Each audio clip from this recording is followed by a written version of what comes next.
Bom dia, pessoal, tudo bem com vocês?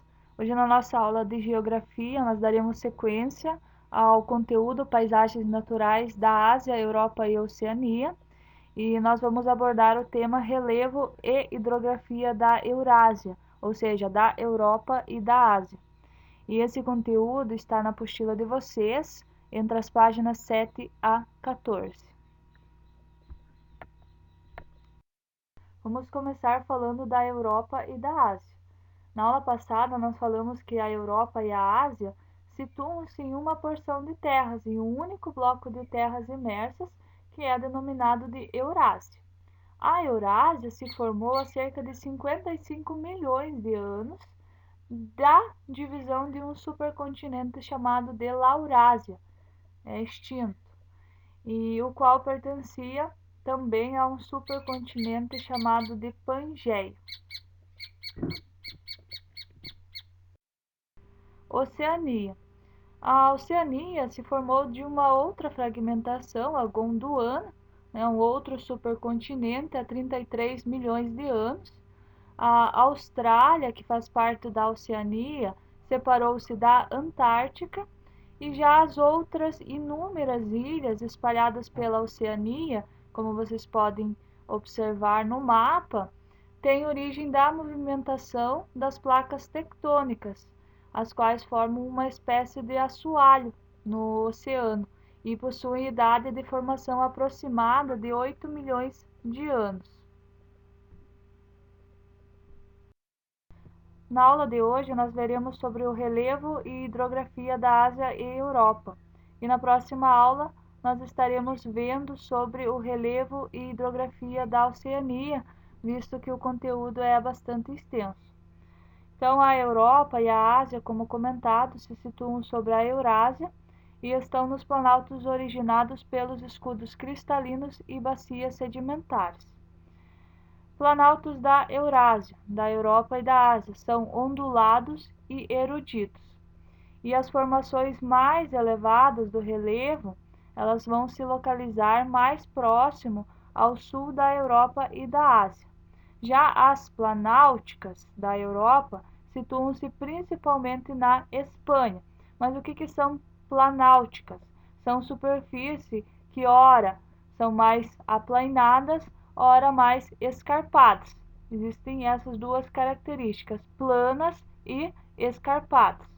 Na Ásia, predominam os planaltos, se destacam os planaltos do Oriente Médio, como o Deccan, no centro-sul da Índia, e os planaltos situados na Ásia Central, que vão desde a Mongólia até o centro-oeste chinês. Montanhas da Eurásia. As maiores altitudes da Europa e da Ásia se situam na parte centro-meridional, nas regiões das cordilheiras do Cáucaso e dos Alpes, e vão se destacar no Cáucaso o Monte Elbrus, que possui 5.642 metros de altitude, e ele está localizado na fronteira da Rússia e Geórgia. E também vai se destacar nos Alpes o Monte Branco, que faz fronteira entre a França e a Itália e é o ponto mais alto nos Alpes. Planícies e depressões da Eurásia. Esse tipo de formação se estende principalmente nas regiões setentrionais, tanto da Europa quanto da Ásia. Na Europa, a Grande Planície vai estar localizada nas áreas que vão da França até a Rússia. São áreas planas, como o próprio nome diz, planícies, e essas áreas elas são ocupadas há cerca de 300 milhões de anos por pântanos, cercados de árvores, arbustos, galhos, troncos, e com o passar do tempo, isso levou muito tempo, lógico, esses ambientes foram cobertos por novas camadas de sedimentos e, juntamente com as forças tectônicas que exerceram pressões sobre a matéria orgânica, resultaram a formação do carvão, as quais são explorados desde o século XVIII na Grã-Bretanha, primeiramente, e depois na França, Alemanha, Itália, entre outros países da Europa. E isso se configurou na chamada Primeira Revolução Industrial. E as planícies asiáticas, né, do continente da Ásia, se destacam por conta de abrigarem sociedades milenares, como por exemplo as populações ao longo do curso do rio Tigre e Eufrates. Também na China, a planície maior e que se destaca está entre os rios Amarelo e Azul. Como vimos no capítulo anterior, apresentam alta densidade populacional. Já as depressões são superfícies cercadas por áreas mais elevadas. Na Europa e Ásia, as depressões absolutas, que são as superfícies cercadas por áreas mais elevadas e que apresentam altitudes abaixo do nível do mar, destacam-se o Mar Morto. O Mar Morto, está localizado entre o território da Palestina e ele é abastecido por apenas um rio, que é o Rio Jordão, e as águas do Mar Morto são as águas mais salgadas do planeta, e ele é isolado totalmente, cercado por terras.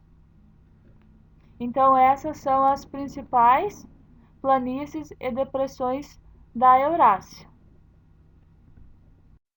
Rios e lagos da Europa e Ásia. As grandes civilizações, isso nós vimos em outras aulas, e também a feira que nós tivemos ano passado mostrou, né, que as civilizações elas se desenvolviam próximo aos rios. E próximo a eles, as pessoas praticavam agricultura, domesticavam animais, enfim, as pessoas viviam a sua vida próximo aos rios. E importantes cidades da Europa e da Ásia, já que nós estamos falando desse continente, a Eurásia, nasceram e cresceram nas margens dos rios. Por exemplo, Londres. Londres, né, capital do Reino Unido, nasceu e se desenvolveu às margens de um rio, que é o rio Tamisa. Paris também, que é a capital da França, se localiza às margens do rio Sena. Bagdá, às margens do rio Tigre, enfim, muitas cidades se desenvolveram nas margens de rios.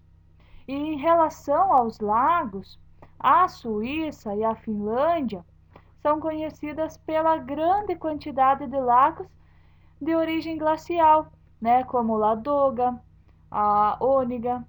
São grandes lagos conhecidos mundialmente e que tornam, né, essas regiões conhecidas por conta deles. E na Eurásia existem os lagos formados em falhas geológicas. O maior e mais conhecido, e nós já falamos dele também, é o Baikal, na Rússia. E ele possui 30.000 km² e possui uma profundidade superior a 1.600 metros. E só para se ter uma ideia, nele desembocam mais de 300 rios. Ou seja, ele é o lago de água doce mais volumoso da Ásia. Então, enquanto aos rios e lagos da Europa e Ásia, nós vamos ter um aprofundamento melhor nas próximas aulas, tá? Pessoal, a atividade para hoje, para o dia 19/5, é responder as questões 1, 2 e 3 da apostila na página 14. Responder essas questões, copiar e responder no caderno. Essas questões devem estar contidas no caderno.